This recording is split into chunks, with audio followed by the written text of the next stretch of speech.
대중 수출 금액이 정점을 찍고 1년 3개월 동안 줄어들었는데 중국 경기와 상관없이 중국 내에 경쟁력을 상실했던 한국 제품들, 그런 부분들로 인해서 감소해. 중국 경제가 개선된다 하더라도 이전하고 달리 한국이 중국에서 수출할 때 하는 전략과 전술이 달라질 수밖에 없다.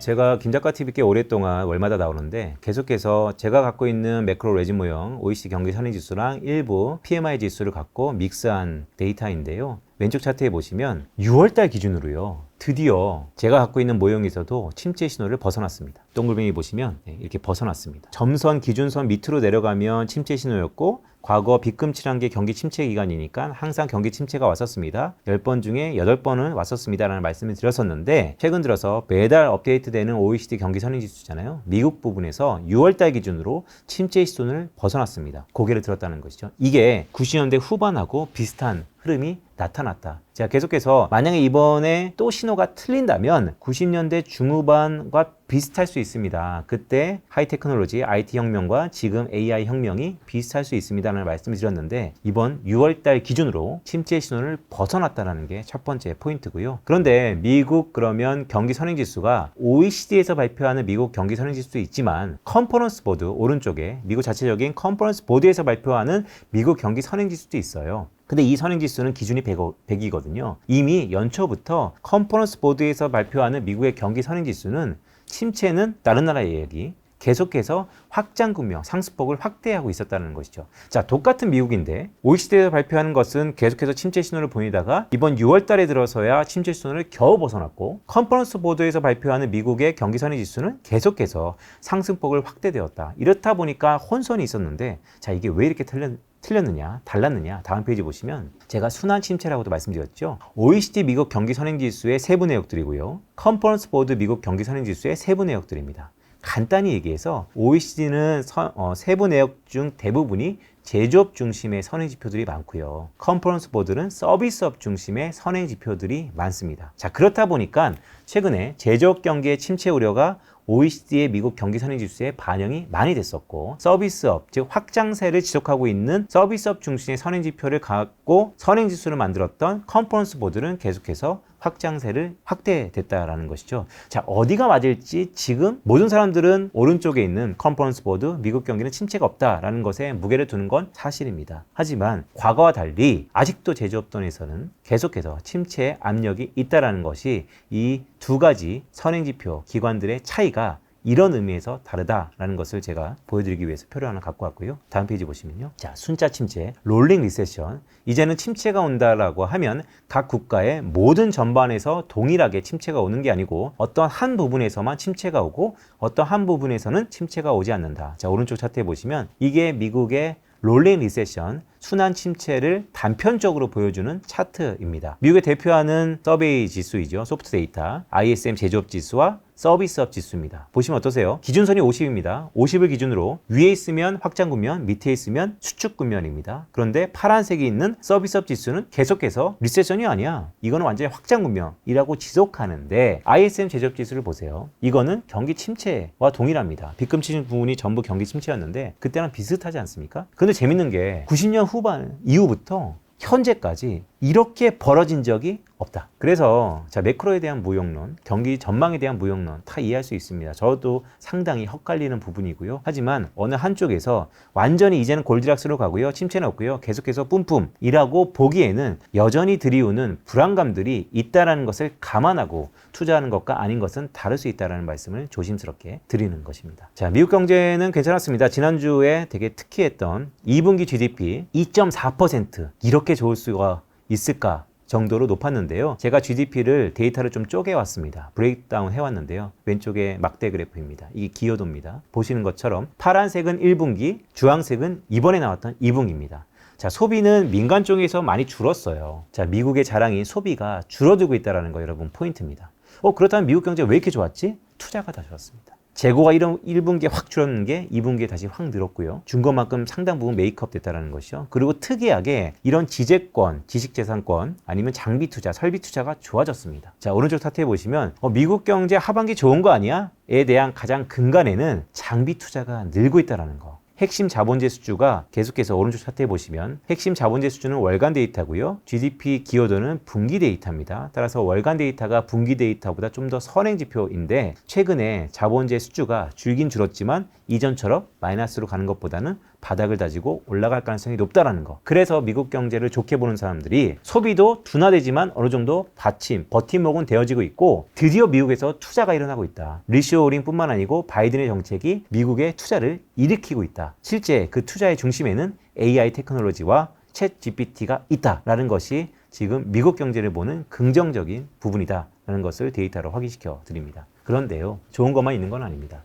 자, 미국 GDP를 크게 GDP랑 GDI라는 게 있습니다. 이게 뭘 복잡해 라고 할 수 있는데 간단히 말씀드리면요. GDP는 생산 측면, GDI는 소득 측면. 생산으로 바라본 미국의 국가 경제, 소득으로 바라본 미국의 국가 경제. 원래 비슷합니다. 생산이나 소득이나 비슷한 순환골인데 최근에 들어서 GDI는 막대고요. 동글뱅이 제가 쳐놨는데 GDP는 라인 그래프입니다. 보시면 어떠세요? GDI가 두 분기 연속 마이너스예요. 근데 두 분기 연속 마이너스가 언제 있었죠? 코로나 때 있었고요. 금융위기 때 있었습니다. 그러고는 없었습니다. 간혹가다 한 번씩은 마이너스 있었지만 두 분기 연속 마이너스 된 적이 없었습니다. 무슨 얘기냐? 기업의 소득이 기업 측면에서 GDI 소득이 줄고 있는데 생산은 여전히 높다. 그러면 기업의 소득이 무엇입니까? 결국 실적입니다. 하반기에 미국의 기업 실적 좋을까요? 물론 글로벌리 주식시장은 실적 시즌에 되게 민감하니까요. 2분기 실적까지 둔화되는 것은 다 반영됐다. 이제는 하반기에 좋아질 거다. 라고 기대가 있는 건 사실. 또한 II라고 해서 미국 기업들의 아니면 한국 기업들의 대부분 기업들의 소개나 정보를 놓고 보면 하반기가 바닥일 가능성이 높다라는 것이 가격 변수에 반영되고 있습니다. 매크로는 느리죠. 하지만 느리지만 돌다리도 두들겨 가야 된다는 거. 여전히 미국에서 특이한 현상, GDI와 GDP가 이렇게 벌어진 적이 없었다라는 거. 우리는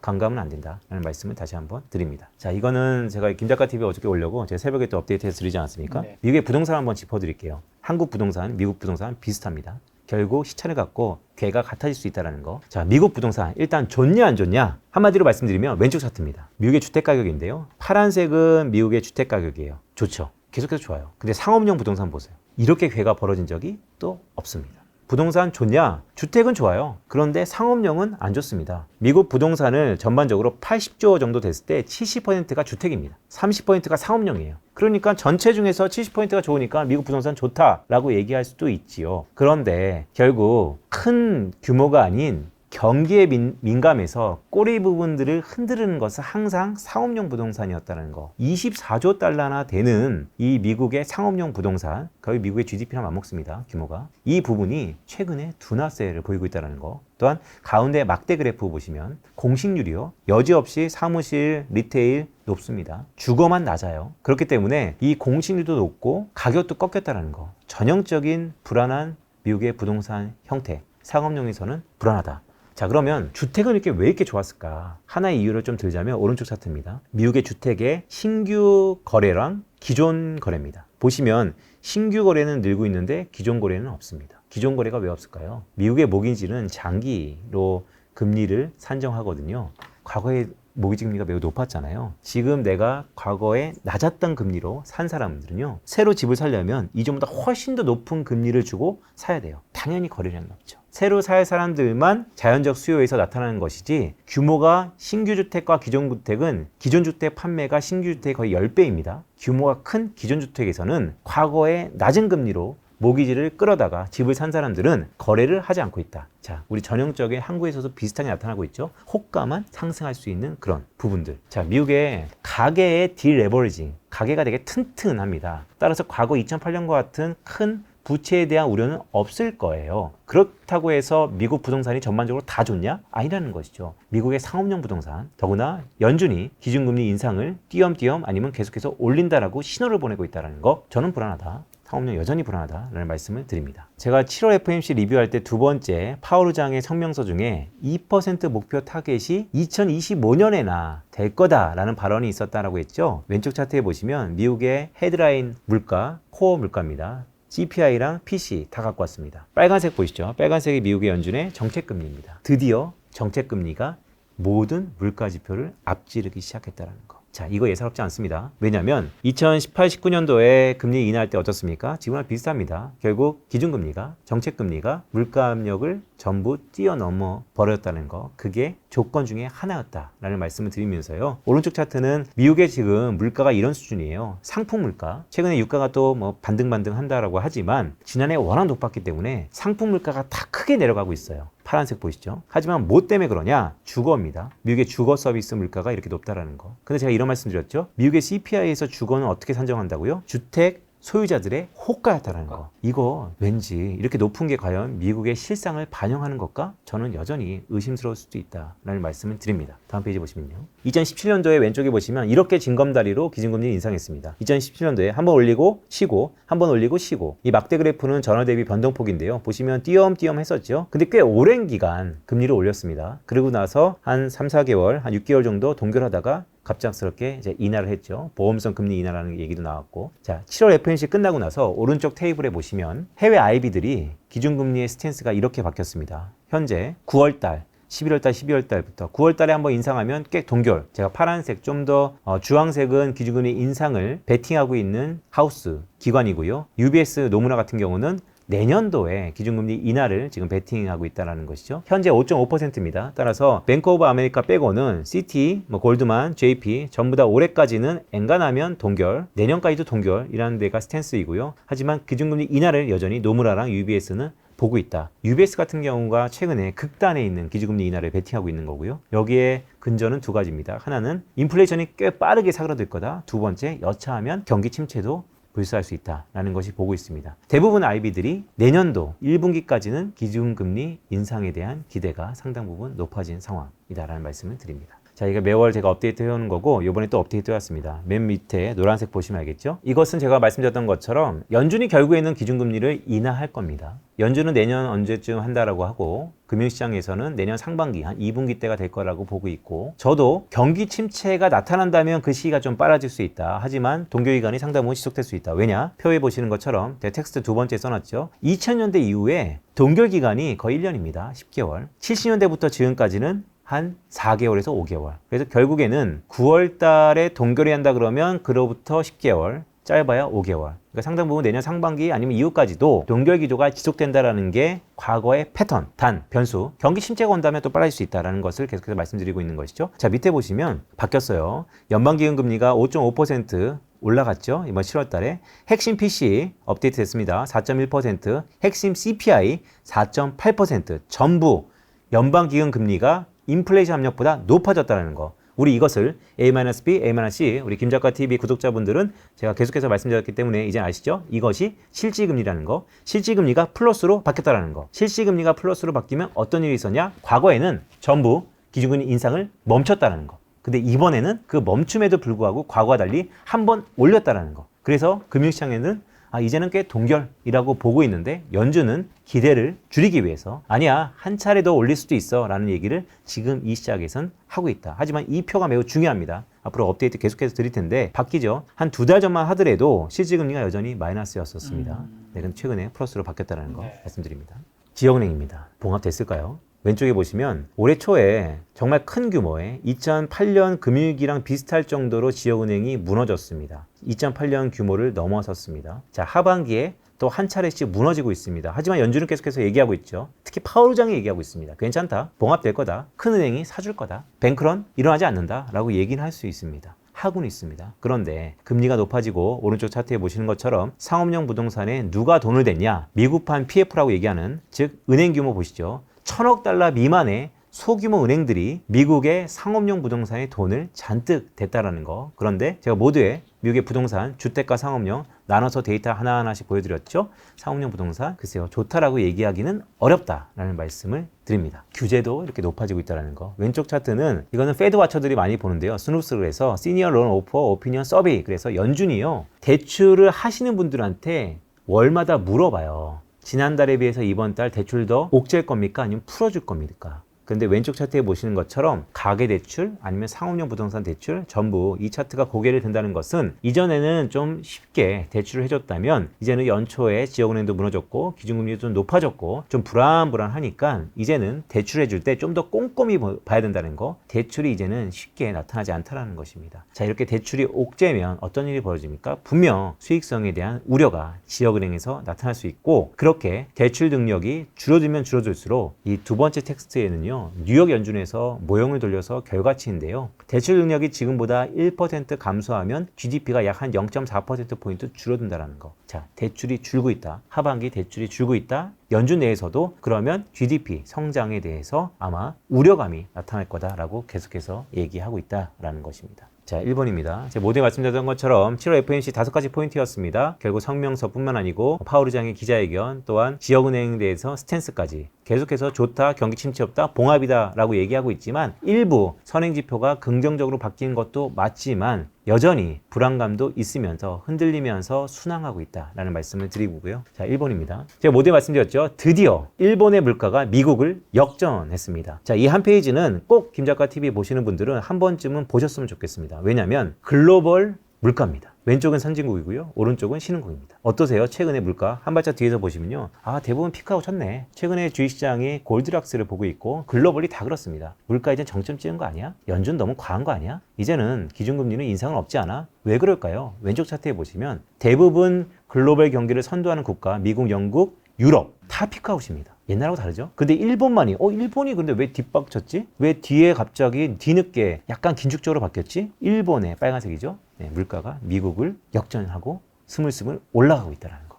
이렇게 중앙은행들이 그래서 지난주에 달랐다는 거. 자, 그러면 신흥국은 어떨까요? 오른쪽 보시면 신흥국도 태국, 중국, 베트남, 한국도 다 피크아웃 치고 있습니다. 한국도 보시면 신흥국 중에서는 그래도 여전히 높은 수준입니다. 재밌는 거요.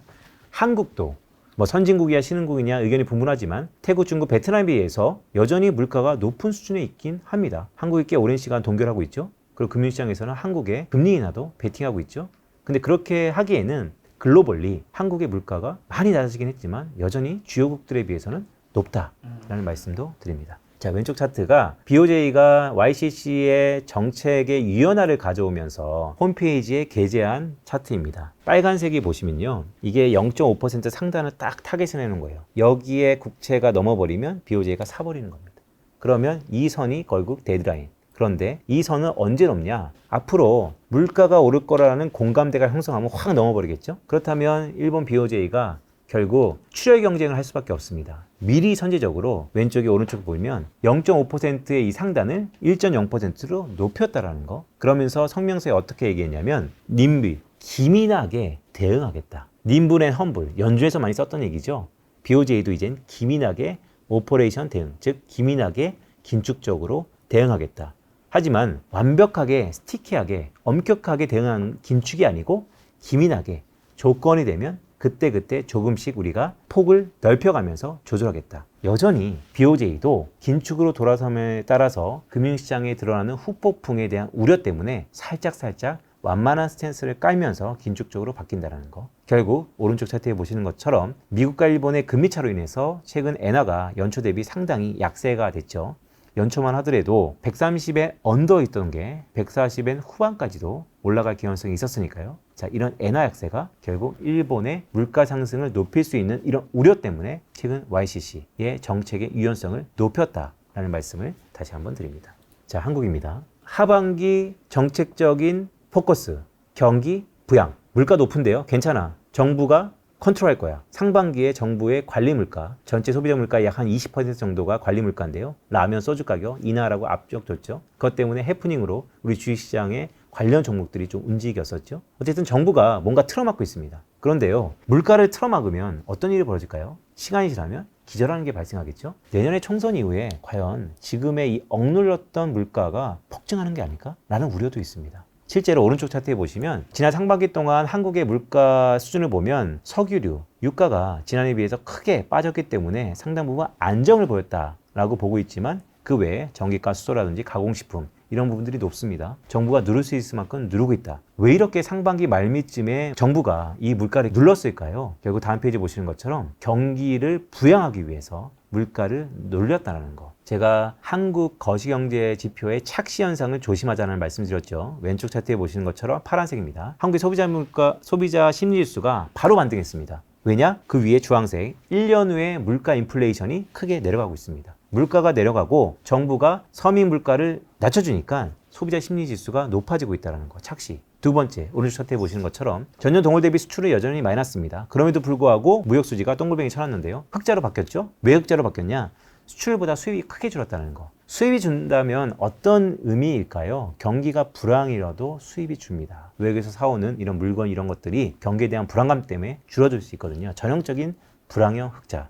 자, 소비 심리 좋아지고 있고요. 흑자가 됐습니다. 하지만 소비 내부적으로 보면 수입이 더 크게 줄어서 나타나는 불황형 흑자. 이 두 가지를 놓고 봤을 때 이게 과연 개선이라고 부를 수 있을까? 저는 지표가 주는 착시가 아닐까라는 생각을 조심스럽게 갖습니다. 왜 그렇게 보냐면 다음 페이지 보시는 것처럼 엄청 높죠. 가처음소 가계부채가 100%, 106%에 육박합니다. 근데 여기에 김 작가님 잘 아시는 것처럼 한국의 전세 대출 그렇죠. 들어가면 한 160%까지 육박합니다. 사상 초유입니다. 통계 착시인 것이죠. 이 뇌관 때문에 오른쪽 차트 DSR 총 부채 중에서 원리금 상환액이 얼마냐? 14%라는 거. 모든 가게가 버는 거에 약 한 15%를 원리금 부채 이자 갚는 데 쓰고 있다는 거. 자, 이전보다 출혈 경쟁이 되게 심하지 않겠습니까? 정부가 분명 이자에 대한 부담을 안고 있다. 그런데 거시경제 지표가 좋아진다? 한국경제 좋다?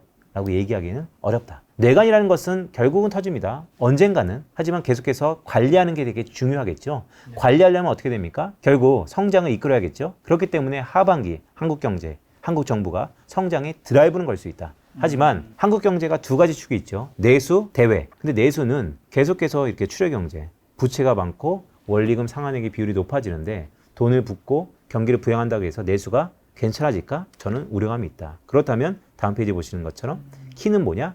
해외에 있다. 대외에 있다. 수출에 있다. 그런데 이 왼쪽 차트는 22년 3월 달에 대중 수출 금액이 정점을 찍고 1년 3개월 동안 줄어들었는데 한 50억 달러가 줄어드는 가운데 뭐 때문에 줄어들었을까? 왼쪽에 파란색은 중국 경기 자체적인 부진으로 인해서 감소했다는 거. 이것은 중국 경제가 돌아서면 좀 괜찮아지겠죠? 하지만 주황색을 보시면 중국 경기와 상관없이 중국 내에 경쟁력을 상실했던 한국 제품들, 그런 부분들로 인해서 감소해. 이게 상당 부분 구조적인 부분입니다. 자, 따라서 중국 경제가 개선된다 하더라도 이전하고 달리 한국이 중국에서 수출할 때 하는 전략과 전술이 달라질 수밖에 없다. 오른쪽 차트에 보시면 중국 향 수출보다 미국 향 수출이 올해 하반기 어느 순간에는 역정될 가능성이 높다는 거. 2003년 이후에 거의 20년 만에 드디어 한국의 제1 수출 국가는 중국이 아닌 미국으로 바뀔 가능성이 있다는 거. 자, 이 전반적인 구조적인 변화를 보면 어떠세요? 이제는 올해 하반기에 한국의 수출이 매우 중요한데요. 과거처럼 중국 경제에 집중해서 전략과 전술을 피기에는 구조적으로 이제 완전히 바뀐 데이터들을 우리가 바라볼 수 있다, 받아볼 수 있다라는 말씀을 드립니다. 따라서 중국의 경기 한방이 매우 중요합니다. 보시면 중국은요, 지금 디플레 압력에 놓여 있어요. 디플레라는 건 보니까 물가가 뒷걸음질 치는 것입니다. 왼쪽 차트는 중국의 생산자 물가입니다. 생산자 물가의 전년 동월 대비 증가율입니다. 보시면 생산자 물가가 이미 마이너스권에서 지속하고 있습니다. 중국의 생산자 물가는 중국의 기업들, 공업이익의 프락스입니다. 따라서 중국의 이익들이 줄어들까라는 거. 당연히 중국 주시장, 중국 기업들의 생존에도 직결될 수 있죠. 자, 그러면 중국의 이 디플레이션 압력은 오른쪽 차트에 보시는 것처럼 중국의 생산자 물가가요, 미중 무역 분쟁에도 불구하고 여전히 미국에서 중국산 수입 물가의 선행 지표입니다. 중국의 생산자 물가 하락은 미국의 중국산 수입 물가의 하락을 가져오고 그게 미국의 소비자 물가에서도 영향을 하락 둔화 쪽으로 미칠 거라는 거. 자, 하반기 미국 경제가 어떨까? 연준이 어떨까? 결국 인플레이션에 대한 향방인데 거의 근저에 어쨌든 영향을 미치는 요소 중에 하나로서 중국 경기도나 디플레이션 압력이 지속되고 있다는 거. 자, 이런 부분들도 연준은 계속해서 얘기하고 있죠. 기준금리 올릴 거야. 앞으로 더 올릴 거야. 그 내인플레이션 잡으려면 계속해서 올릴 거야. 하지만 해외 IB들 시장에서는 어떻게 생각하죠? 이번이 마지막이잖아. 왜냐하면 여러 가지 상황들 뿐만 아니고 중국의 디플레이션 압력이 결국에는 영향을 미칠 거잖아 라고 얘기를 하고 있다는 거. 자, 우리가 한국의 하반기 대외적인 팩터로서 한국 수출이 중요하다. 거기에 연동되어 있는 중국의 경기가 중요하다. 이 중국의 경기 중에서 최근에 디플레이션 향방이 어떻게 될지를 주목하는 것도 앞으로 하반기에 또 다른 관전 포인트. 저는 중국의 디플레이션 압력이 올해 하반기에도 이어질 가능성이 높다라고 보는 사람이다라는 말씀을 드립니다. 오늘 이제 위원님께서 여러 말씀해 주셨는데 어쨌든 우리가 이런 경제 전망 관련된 이야기를 듣는 것도 결국에는 뭐 교양적인 측면도 있지만 내가 투자 잘하기 위해서일 거잖아요. 네네. 그럼 이제 8월에서 12월 주식시장은 좀 어떻게 흘러가고 여기서 아까 전에 또 주도주의 변화가 올 수 있다고 하셨는데 주도주의 변화에 좀 힌트 좀 주신다면. 네, 주도주의 변화라는 건 이렇습니다. 인플레이션이 어느 정도 높아지는 국면에 들어간다라는 것은 비용이 높아진다는 말씀을 드렸죠. 자, 비용은 금리라고도 연동될 수 있어요. 금리는 할인율입니다. 과거의 성장성과 아직은 실적이 나오지 않지만 미래에 대한 성장성을 다 가져와서 성장도의 섹터가 현재의 주도주였다면 이제는 숫자가 나오는 것으로 바뀔 수 있다는 거. 지금의 주도주가 앞으로 지속될 수 있어요. 왜냐하면 지금의 주도주가 실적이 나오면 주도주의 연장선상에서 지속될 수 있죠. 하지만 철저히 실적이 나오지 않는 그런 산업의 주도주는 이전보다 탄력이 줄어들 것이다. 이제는 철저하게 실적이 뒷받침되는 기업과 산업을 봐야 된다라는 말씀을 드리고, 그러면 어떠한 기업과 산업에서 숫자가 뒷받침될 거냐라고 하는 것은 이전과 달리 우리의 대외적인 부분을 놓고 봤을 때 중국 수출에 오리엔트된 기업과 산업이 아닌 이제는 미국 쪽으로 가야 되는데 미국도 디플레이션 압력이 중국으로 인해서 높아지고 있다는 거. 그렇다면 철저히 미국의 정책에 의해서 우리가 수출하는 그런 일부 기업과 산업들, 저는 한 2달 전에 와서 제가 반도체에도 잠깐 말씀드렸던 것처럼 만약에 주도주가 바뀐다면 지금의 턴어라운드 장세에서 반도체 일부도 또다시 주목해야 되지 않는가라고 보고 있습니다. 하반기 증시는 우리가 좀 투자를 해도 좀 괜찮을 거라 보는 시장인가요? 저 이렇게 말씀드리죠.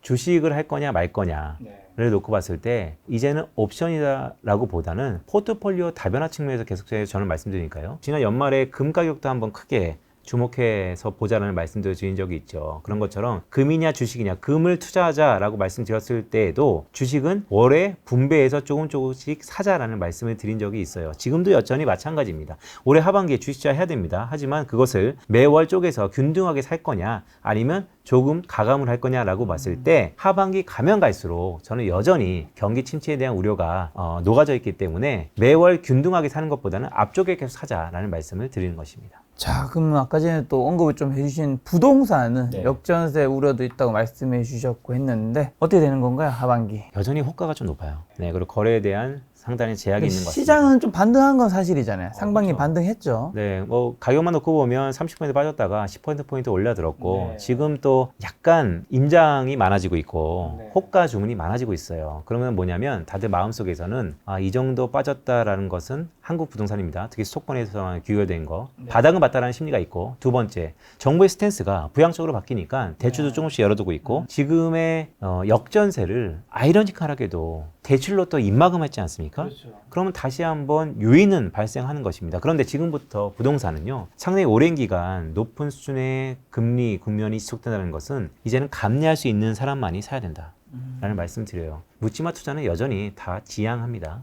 부동산도 그렇고 주식도 그렇고. 하지만 지금 수면에서 과연 바닥이냐 놓고 봤을 때 저는 여전히 미국의 상업용 부동산의 불안감이 한국으로 전이될 수 있는 가능성 높게 보고 있다라는 말씀을 드립니다. 알겠습니다. 가시기 전에 마지막 투자 조언, 8호의 투자 조언 한마디만 주고 가신다면요. 여전히 모두에 말씀드렸습니다. 전망 무용론 저 충분히 알고 있고 또 충분히 그런 부분에 대해서 모형을 월마다 점검하고 있는데요. 전망하는 이유가 뭘까요? 전망하면서 거기에 집중하는 투자를 하자라는 말씀보다는 하나의 시나리오로서 우리가 충분히 대비하자는 말씀드립니다. 철저히 데이터 디펜던트 대응하는 시기에 접어들었고요. 하지만 연준의 한 발짝 뒤를 우리가 알고 싶다면 연준이 바라보는 듀얼 먼데이트, 즉 고용과 물가, 그럼 물가의 흐름을 어떻게 될지는 우리가 알아봐야 되는 측면에서 지금 다시 한번 전망이 중요한 시기, 돌다리도 두드려 가야 되는 시기라는 말씀을 드립니다. 알겠습니다. 위원님과는 또 다음 달 말에 뵙도록 하겠습니다. 오늘 만난 위원님은 빈센트 위원님이었습니다. 지금까지 소중한 시간 함께 해주셔서 정말 감사합니다. 오늘도 김 작가였습니다. 고생 많으셨습니다. 고맙습니다.